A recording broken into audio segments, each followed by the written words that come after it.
Olá, muito boa tarde. Está no ar a partir de agora mais uma edição do Bom Dia Notícias. E você vai ver no programa de hoje: homem é preso na madrugada de domingo com um revólver calibre 38 aqui em Erechim. E também, jovem morre em grave acidente na RS 331 em Viadutos. Entre outros destaques, a PRF divulgou o balanço da Operação 2022 no Rio Grande do Sul e também as informações da empresa que deve atender o recolhimento do lixo aqui em Erechim. Entre outros destaques, nós vamos falar da seca aqui que está atingindo a região e também os municípios que decretaram situação de emergência nas últimas horas. Essas e outras notícias você vê a partir de agora no Bom Dia Notícias, que já está no ar.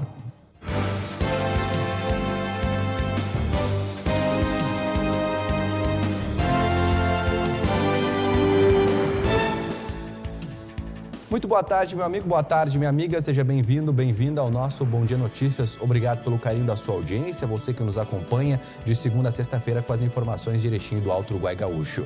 Céu nublado aqui na capital da Amizade nesse momento, temperatura na casa dos 23 graus. Hoje, dia 4 de janeiro de 2022. Bom, e nós começamos o nosso Bom Dia Notícias de hoje já falando para você que um homem foi preso na madrugada deste domingo aqui em Erechim com um revólver calibre 38. Ele tinha ido até a casa da ex-companheira e estava perturbando de madrugada ela. Ela chamou a polícia e quando ele viu os policiais, ele tentou descartar a arma, mas a polícia viu. Um homem foi preso na madrugada do último domingo na rua São Jerônimo, no bairro Progresso, em Erechim, após ser flagrado com um revólver calibre 38 e munições. De acordo com a Brigada Militar, os policiais foram chamados até o local pela ex-companheira do suspeito, que informou que ele estava importunando. Ao avistar os policiais, o homem então teria tentado esconder a arma, que estava com a numeração raspada e mais 6 munições intactas.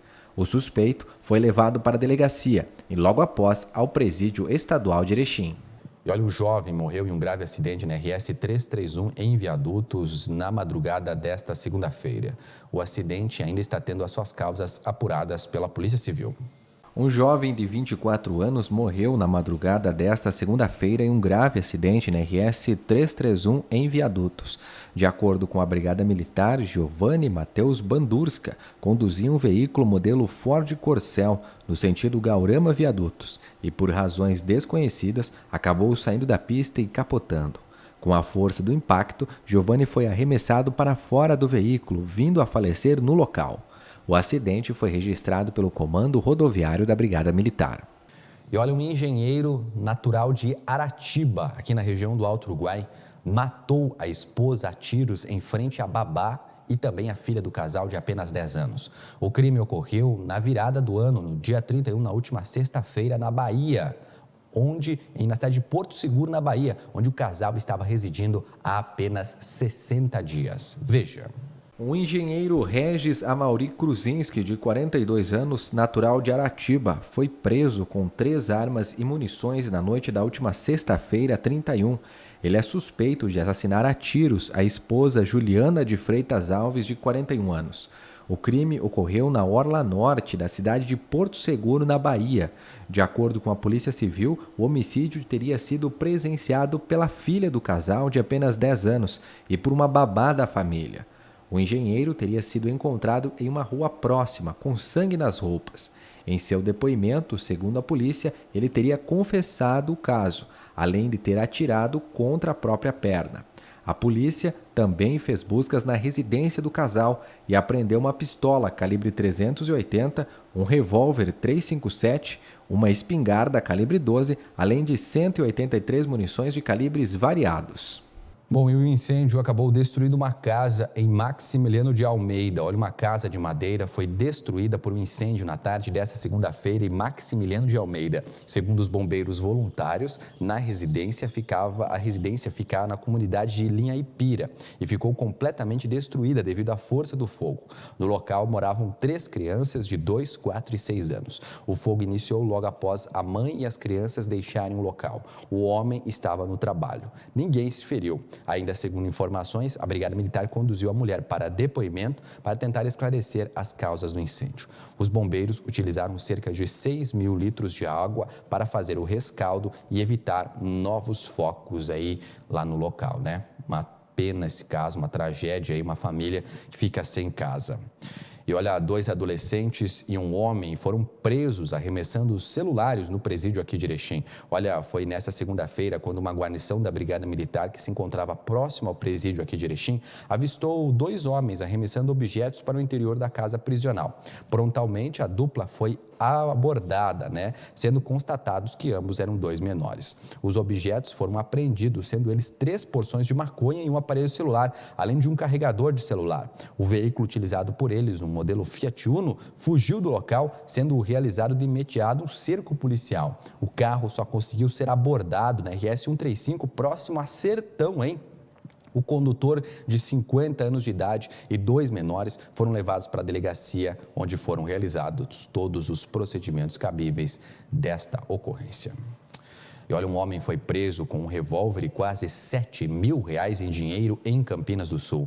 Foi nessa segunda-feira quando uma guarnição da Brigada Militar que estava em patrulhamento pela RS 211 avistou um veículo modelo GMS 10 transitando em atitude suspeita na saída de Campinas do Sul em direção a Jacutinga. Foi realizada então a abordagem. Em uma revista minuciosa ao veículo foi encontrado no console um revólver calibre 38 com 6 munições do tambor e mais 2 sobressalentes, junto ao coldre da arma. Além disso, foi encontrado o valor de R$ 6.900 em moeda corrente. O condutor do veículo assumiu a propriedade da arma, sendo preso em flagrante. Ele foi levado para a delegacia aqui de Erechim, onde prestou o depoimento.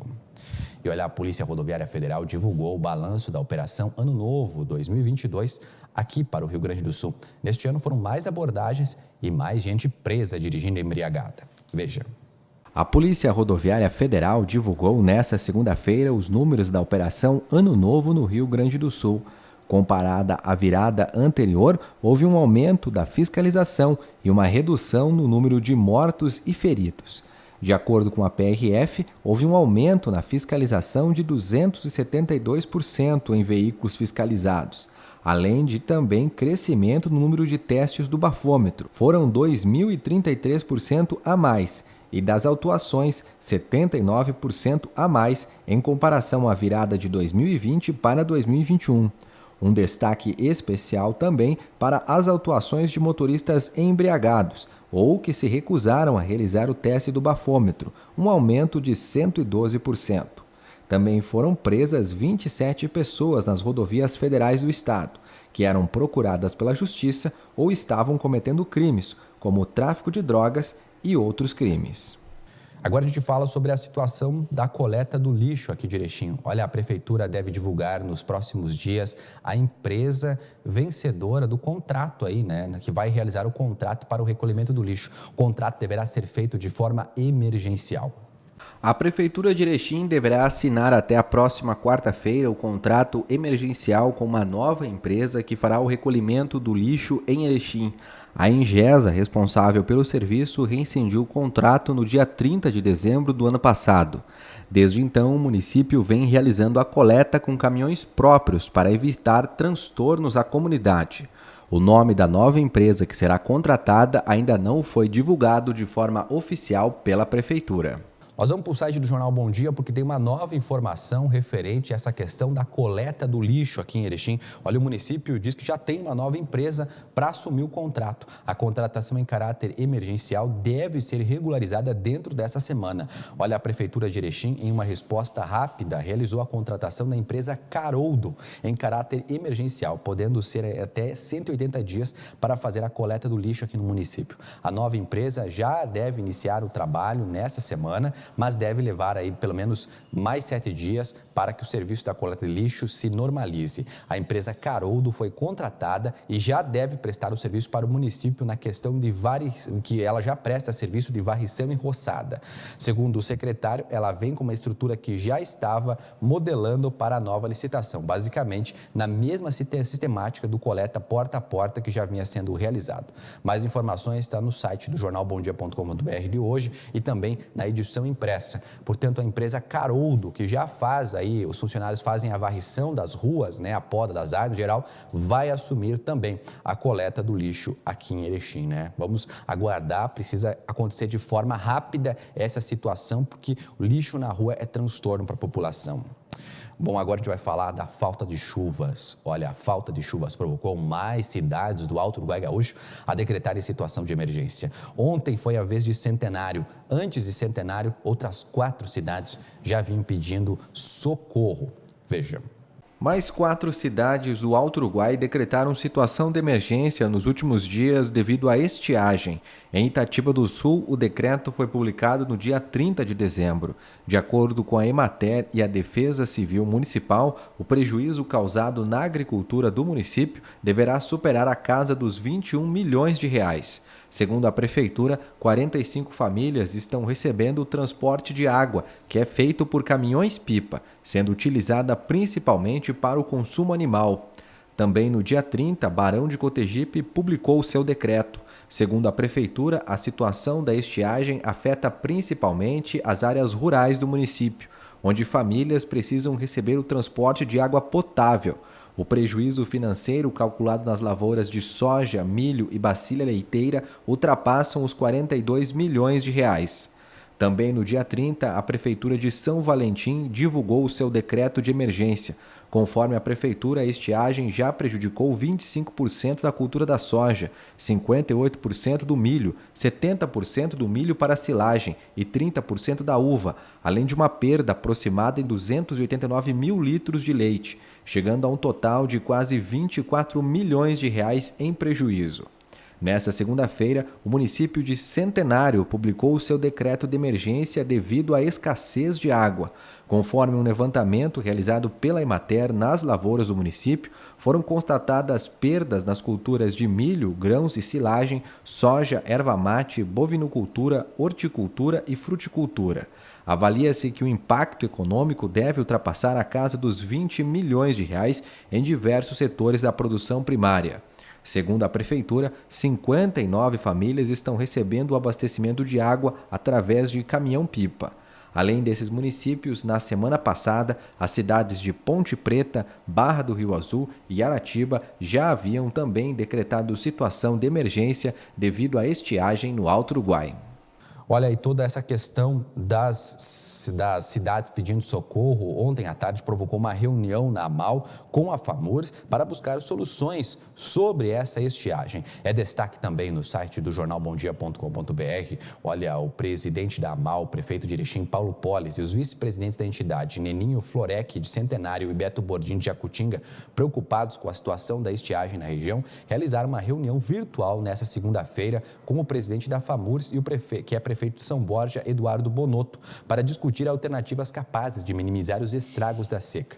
Durante a conversa, Polis informou que mais de 50% dos municípios da AMAL já decretaram situação de emergência, número que deve subir nos próximos dias e que pois várias cidades aguardam a homologação da Defesa Civil. O presidente também apresentou algumas das ações que estão sendo desenvolvidas pelas prefeituras do Alto Uruguai e antecipou que a assessoria da AMAL estará realizando um levantamento a fim de estimar detalhadamente as perdas de cada município. A reportagem completa sobre a situação está no site jornalbomdia.com.br. Dá uma olhada lá, realmente, situação complicadíssima essa, né? E olha, ontem Erechim ampliou o licenciamento ambiental local. O acordo foi feito juntamente com representantes do governo do estado. Com o intuito de dar mais agilidade à liberação dos empreendimentos que demandam avaliação e autorização de impacto ambiental, a Prefeitura de Erechim assinou nesta segunda-feira o convênio com a Fundação Estadual de Proteção Ambiental, FEPAM, para ampliação do licenciamento ambiental no município, num ato que marcou o início do ano na capital da amizade. Conforme o governo de Erechim, a ação deve fazer com que a abrangência dos serviços realizados pela Secretaria de Meio Ambiente salte de 70% para 90%. Em sua manifestação, o prefeito Paulo Polis destacou que a medida vai melhorar a vida de quem quer investir no município, facilitando também o contato entre as partes, além de reduzir gastos nas solicitações. Estiveram presentes à solenidade realizada no Salão Branco do Estádio Colosso da Lagoa o prefeito e vice de Erechim, Paulo Polis e Flávio Tirello, a presidente da FEPAM, Marjorie Kaufmann, o presidente da Assembleia Legislativa, Gabriel Souza, deputado Gilberto Capuani, o presidente da Câmara de Vereadores, Ali Dalzotto, secretários, lideranças empresariais e imprensa. Agora tem um recado importante para você que está pensando em comprar, vender ou alugar um imóvel. Olha, a Solar Imóveis é um imobiliário de confiança e qualidade, que tem sempre as melhores opções para quem quer uma casa maior, um apartamento com mais espaço ou local ideal para sua loja, o seu escritório, porque não a sua indústria. Visite agora mesmo a Solar Imóveis, no centro aqui de Erechim, pertinho da Caixa Econômica da 7, ou então acesse o site que está aí na sua tela, solarimóveis-rs.com.br. Só no site da Solar você encontra tudo o que você precisa saber na hora de comprar, vender ou alugar um imóvel. Não perca tempo, meu amigo, minha amiga, você já sabe. Compra, venda e locação de imóveis é na Solar Imóveis. Bom, e nós vamos para um rápido intervalo. Na sequência tem mais Bom Dia Notícias. Daqui a pouquinho a gente vai conhecer o primeiro bebê erechinense. Um dos primeiros, na verdade, né? Porque nasceu um monte de gente aqui nessa cidade na virada. Mas a gente vai conhecer um dos primeiros bebês que nasceram aqui em Erechim. É depois do intervalo. Não sai daí não, que essa matéria tá bem fofinha. Já volto.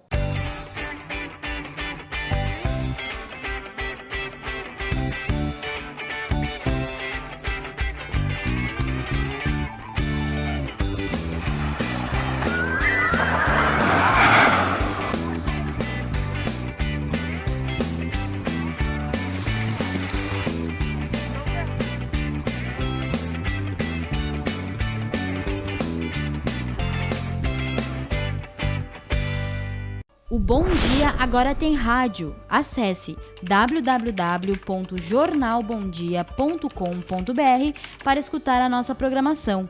Grupo Bom Dia, jornal, TV, site, digital e rádio.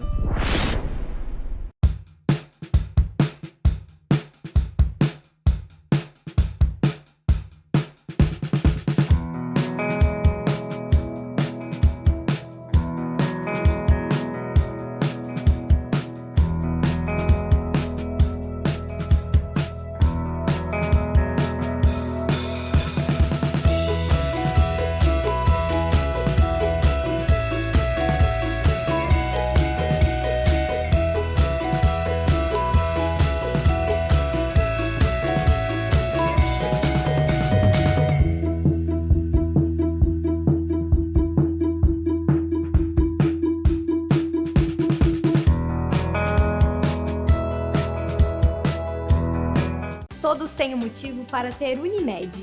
Cuidar de mim e da minha família ficou muito mais fácil com a Unimed. É tranquilidade que você busca? Nos 50 anos da Unimed Erechim, você contrata um plano de saúde com 50% de desconto nas 5 primeiras mensalidades. Planos empresariais e familiares com abrangência regional sem taxa de inscrição. Unimed Erechim, cuidar de você, esse é o plano. Conheça as academias do Sesc, diversas modalidades para todos os públicos e para treinar onde você quiser ainda temos academia online. Acesse sesc-rs.com.br/academias. Sesc, a força do sistema Fecomércio ao seu lado.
Nesse novo tempo que está por vir, nada será igual. Novos desafios irão surgir, mas a gente segue juntos até o final. Prepare-se para um novo tempo, o mundo gira e não pode parar. Siga em frente, se reinvente, vamos juntos viver o futuro e recomeçar.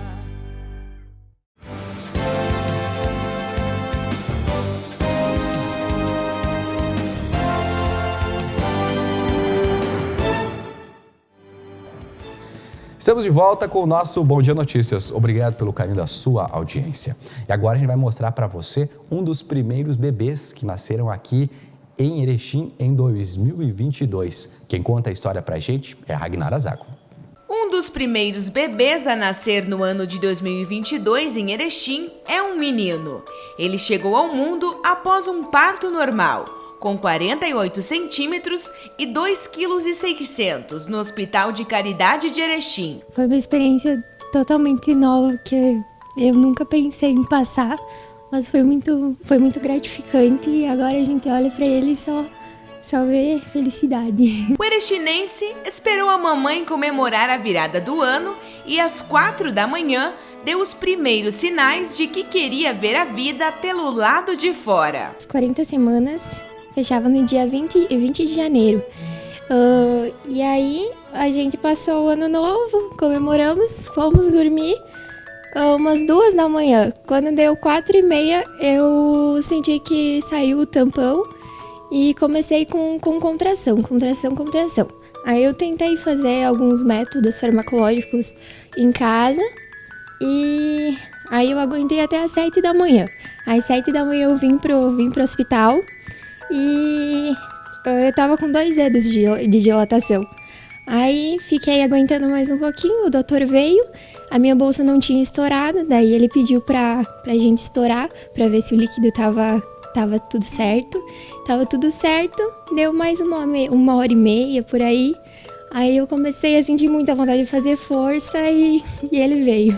O pequeno Miguel chegou às 11h15 da manhã do dia 1º de janeiro. A criança e a mãe passam bem e tiveram alta ao meio-dia desta segunda-feira. Ainda emocionada com o nascimento de seu bebê, a auxiliar administrativa revela: é um amor assim que enche o coração que eu nunca tinha sentido. Diz que quando nasce o bebê, nasce uma mãe, né? E aí a gente conhece o amor de verdade. Bom, e agora a gente tem um recado importante, porque o prazo para concluir a primeira habilitação dos condutores voltou para 1 ano, hein? Atenção! Olha, foi ampliado no início da pandemia a suspensão em setembro de 2020 o prazo para a conclusão dos processos da primeira habilitação, que agora, para os condutores, volta a ser 12 meses. A partir da medida, vale para quem abrir o processo agora, em 1º de janeiro. Quem já estava com o processo aberto de qualquer uma das etapas da formação tem até 31 de dezembro deste ano para concluir. A deliberação do Conselho Nacional de Trânsito, CONTRAN, foi publicada no Diário Oficial da União a de 28 de dezembro. O prazo, então, é 12 meses a partir de agora para conclusão, viu? Quem estava fazendo a carteira de habilitação, reprovou, não conseguia fazer o exame e tudo mais, né? Tem agora 1 ano, até 31 de dezembro tem que concluir, viu? Se está atrasado aí, então, se aligera.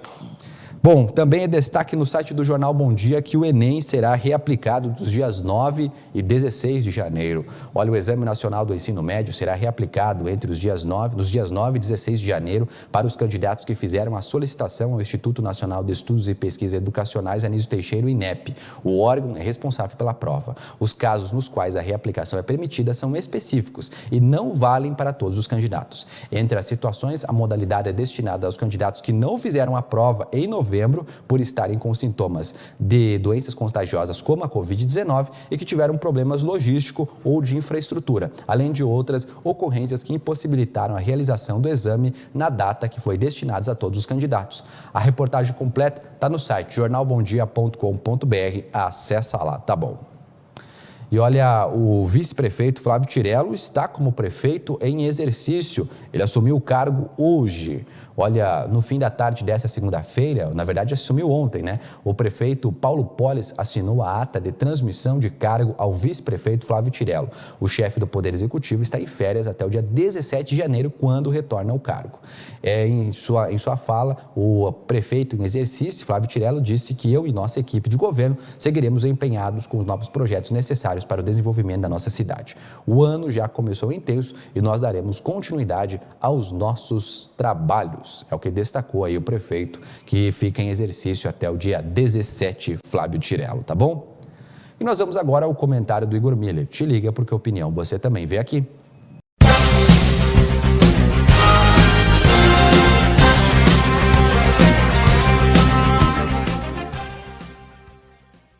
A gente está vivendo, eu venho falando muito essa semana, e até inclusive na semana passada, porque esse é um assunto extremamente importante, esse drama que a gente vem vivendo, a falta de chuvas e os prejuízos a ela relacionada no campo.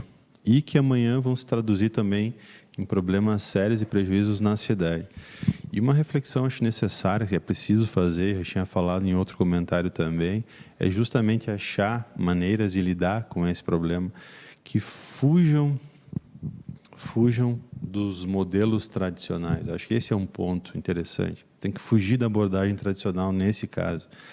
Tem que ter a abordagem tradicional, tem que ter a prefeitura levando água, tentando suprir a necessidade imediata dos animais, das famílias dos animais, enfim, das propriedades que estão faltando água.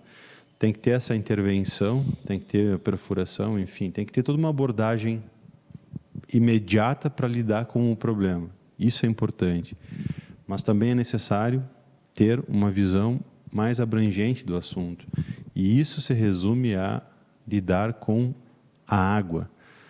Quanto mais condições nós tivermos de reter a água e fazer com que ela infiltre no solo e também alimente os lençóis e crie ambientes mais equilibrados, e isso tem conhecimento e pessoas, e não sou eu aqui que vou resolver isso, mas existem muitas pessoas capacitadas nesse assunto que podem contribuir com isso, para criar alternativas para a gente restabelecer o equilíbrio, mesmo frente a fenômenos maiores do ambiente onde a gente está inserido. E um ponto, conforme a agroecologia fala, um ponto é produzir água. E como se produz água? Através da vegetação. Mas essa é uma discussão que não tem que ser restrita também, simples e puramente, a técnicos, a prefeitos. Tem que ser uma demanda da sociedade. As pessoas não podem mais achar, porque estão aqui em Erechim ou no meio urbano, que elas não têm nada a ver com isso. Todos nós temos a ver, porque se faltar água, falta para todos. Mesmo que o produtor esteja no campo diretamente ligado lá ao meio ambiente, e uma intervenção direta nesse ambiente, quem vive na cidade também tem responsabilidade com o consumo responsável, com o consumo consciente. E minimamente em preocupar com a natureza, se preocupar com a natureza. Eu acho que a preocupação com a natureza, com a preservação, no equilíbrio, para que isso consiga existir, é de todos. Não é só do gestor público, não é do prefeito, não é do técnico, do engenheiro agrícola ou, enfim, do doutor na área. A preocupação tem que ser também da sociedade civil. A sociedade civil tem que se envolver nesse processo de alguma maneira, estar atenta ao que está acontecendo, minimamente, inicialmente, e de alguma maneira tentar colaborar com isso. É assim que a gente vai, de repente, construir uma nova abordagem em relação ao ambiente, ao meio ambiente, à natureza. E sem ela, quando ela esboça um mínimo de desequilíbrio, que nós não estamos falando de um desequilíbrio, eu diria que essa seca é um princípio de desequilíbrio que já afeta de maneira absurda a existência da gente, a nossa existência, a nossa produtividade, a nossa produção de alimentos. E se isso fosse mais drástico, não haveria nem o que se fazer. Então, eu diria que esse é um desequilíbrio, por pior que esteja sendo ainda, ele não é um desequilíbrio de grandes desproporções. mas ainda assim consegue ser devastador nos seus efeitos. Então, para finalizar, o tema da natureza, assim como, eu tinha dito outra vez, assim como nas escolas a gente tem que ter educação financeira, e isso é uma abordagem muito interessante que vem ocorrendo para saber o valor, entender a importância dos impostos, a importância de se gerar uma nota fiscal, e entender isso e como isso reverte para a gente tem que inserir também, começando nas escolas, com as crianças, a importância da ecologia, da agroecologia e do ambiente, como ele interfere na nossa vida, e é o que é muito significativo e efetivamente determinante para que a gente esteja aqui. Um bom dia, e é isso aí. Vamos falar de esporte agora aqui na TV Bom Dia com o Eric Oliveira, que está com a gente. Boa tarde, Eric. Boa tarde, Leandro, para todos que nos acompanham. Boa terça a todos. Vamos começar indo para o site do Jornal Bom Dia. Tem destaques lá que você vai trazer para a gente. O cancelamento da Copa América de Futsal é algo que chamou bastante atenção no início dessa terça-feira. A CBF anunciou o adiamento, na verdade, o cancelamento da competição que iria acontecer no Brasil e que, no caso, vai ser cancelada. Pelo menos a Conmebol agora deve encontrar uma nova sede, isso por conta do aumento de casos da Covid-19, que chamou bastante atenção e surpreendeu. De fato, há um aumento progressivo na casa dos 53%, que fez com que a CBF tomasse essa decisão de cancelar essa competição no Brasil, mas, ao que tudo indica, ela deve ser realizada ainda nesse início de ano. Estava prevista para janeiro, agora nesse mês de janeiro. A seleção brasileira, que é a maior vencedora da competição, já estava realizando alguns trabalhos de treinamento com intensidade, principalmente em Sorocaba, sob o comando do técnico Marquinhos Xavier, e que acabaram agora tendo essa notícia do adiamento, mas a Conmebol deve achar uma outra sede. Muito bem. Bom, eu sempre falo, né, que o futsal tinha que estar nas Olimpíadas, né? Principalmente o Brasil ia ser muito bem. Outro destaque é o Grand Slam que vai acontecer aqui em Erechim, Eric. Isso aí, segundo Grand Slam. Nós, no ano passado, Leandro, deve lembrar. Grand Slam, para quem não sabe, é o vôlei de areia, né? Vôlei de praia, é isso? Isso aí. Esse vai acontecer na quadra, no ginásio. Ah, esse Grand Slam é de quadra, não é de areia. Isso aí, é de quadra. Bom. O primeiro Grand Slam aconteceu no ano passado. Foi um ano que nós estávamos, em virtude da pandemia, com alguns cuidados, sem torcida. Inclusive, essa competição aconteceu sem torcida, sem presença de público. E o segundo Grand Slam, que começa nesse primeiro mês de janeiro, que dá as cartas de que nós teremos várias competições municipais, campeonatos municipais, no voleibol e outras modalidades, como também no futsal, acontecendo já com o seu calendário normalizado, bem como também no campeonato municipal de campo, que é muito tradicional aqui em Erechim e também na região. Então já estão abertas as inscrições para o segundo Grand Slam de voleibol. Eu ainda não tenho a informação se vai ser permitido atletas de fora, porque na primeira edição do Grand Slam, no ano passado, foi permitido inclusive equipes de fora, de Passo Fundo, de outras regiões, Três Arroios, a EVF Três Arroios. Então eu não tenho essa informação se vai ser permitido atletas, e possivelmente atletas sim, mas equipes de fora, mas já estão abertas. A competição está prevista para acontecer em janeiro, no dia 23 de janeiro, no ginásio do Ser Atlântico em Erechim, bem como também estão abertas as inscrições para a Copinha Pré-Mirim de Futsal, que também acontece em janeiro, para o pessoal envolvido e equipes que estarão disputando já podem entrar no site da Prefeitura e realizar as inscrições de forma online. Vamos falar da dupla Grenal, Eric Oliveira. O que você traz os destaques de Grêmio Internacional, dos bastidores, se preparando aí para 2022? E muito movimentado nos bastidores, mas ainda sem nada oficial por parte do Internacional, que está, por uma questão de detalhes, de anunciar mais 2 reforços. O Nicão, do qual eu falei ontem, e também o Wesley Moraes, centroavante, 2 jogadores que vão contribuir muito e também vão cumprir a promessa que foi dita pelo departamento de futebol de que o Inter iria buscar um centroavante, 2 jogadores de ponta, um volante e também um lateral direito. Mas a principal informação dessa terça-feira, Leandro, é sobre uma saída do Patrick. O Internacional já tinha divulgado esse interesse em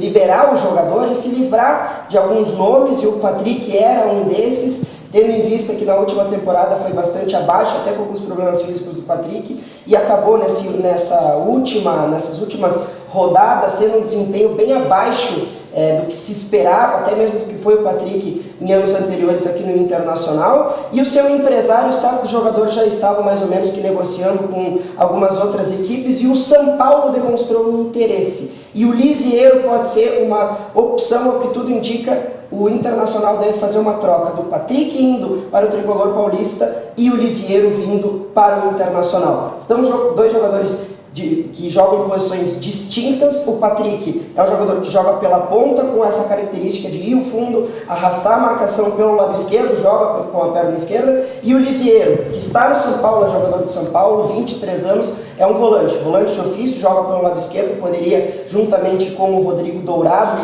que o Inter até tentou alguma negociação, mas ao que tudo indica, o Dourado deve permanecer junto com o Lindoso também, e o Inter buscava um volante, e o que tudo indica, o Lisiero vai ser uma dessas opções. A informação do centro do país, do Jorge Nicola, é que o jogador vem por empréstimo durante um ano, mas com passe fixado logo depois do final do vínculo, ou seja, logo depois dessa temporada 2022, ele passa a ser jogador do Internacional. Em contrapartida, o Patrick é um jogador que vai já direto contratado pelo São Paulo. O staff do Inter e a direção do Internacional, também o staff do jogador, tem tido algum cuidado em relação à comunicação para com a imprensa e também com o torcedor, porque todo mundo lembra do episódio que ficou marcado no segundo semestre do Internacional, daquele áudio vazado do ex-coordenador da preparação física, Paulo Paixão, onde ele chegou a mencionar, inclusive, esse termo que o Patrick se mostrou muito incomodado, inclusive nas redes sociais, da tal da permuta. Mas, de fato, se nós formos analisar, é uma troca por si só. O Patrick está indo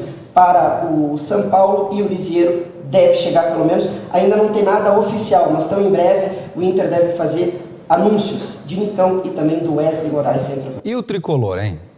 O Grêmio com um ambiente de bastidores que não vai tanto em relação a contratações, porque o Grêmio já fez algumas contratações significativas e algumas reposições, né? Alguns jogadores que acabaram indo embora, mas, Leandro, se falou muito sobre algo que o Grêmio vai ter que fazer nessa temporada, que é a maior dificuldade de todas, que vai ser essa remodelagem do plantel com aquilo que a nova realidade impõe, que é um Grêmio que tinha uma receita por estar na primeira divisão e competindo nos principais campeonatos do Brasil e também continentais, e que agora acaba passando por um prejuízo, por uma diminuição nos valores, que faz com que o Grêmio tenha que tomar algumas decisões com os jogadores que vão de encontro a essa readequação salarial financeira. Alguns jogadores, sim, entraram em uma conversa com o Grêmio para uma readequação financeira, como o caso do Douglas Costa, mas calma, ontem se falou muito sobre aquela ideia de que o jogador se submeteu a alguma situação para reduzir salário. Não é bem assim. O Grêmio chegou a conversar daquilo que eu falei inclusive ontem, com o Jeromel, com o Kahneman, que são jogadores que têm um salário muito elevado, e a ideia da direção é diminuir uma folha que era na casa dos 15 milhões para 7 milhões e meio, tendo como limite salarial 450 mil. Há um interesse do Grêmio por Guilherme Guedes, o Grêmio queria dispensar esse jogador, o Santos demonstrou interesse no lateral, a tendência é uma saída, mas não tem nada acertado por enquanto. Muito bem, Érico Oliveira, muito obrigado pelas informações do esporte e até amanhã. Um abraço para ti, Leandro, e até a próxima. Muito bem, gente, vamos agora com a previsão do tempo.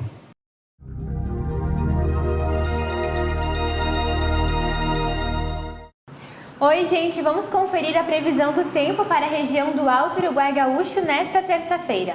A aproximação de uma frente fria aqui na região sul do país vai provocar novamente pancadas de chuva, mas de forma rápida e isolada. A umidade junto com o calor pode trazer também alguns temporais mal localizados. Ainda assim, as temperaturas vão ficar bem elevadas e a sensação de abafamento aumenta. Vamos dar uma conferida aqui nos dados. Amanhã, em Erechim, a mínima será de 19 graus e a máxima chega a 28. A umidade relativa do ar fica em torno de 36% e pode chover cerca de 10 milímetros. Em Benjamin Constante do Sul, a mínima será de 18 graus e a máxima de 30. A umidade do ar fica em torno de 37% e pode chover também cerca de 10 milímetros.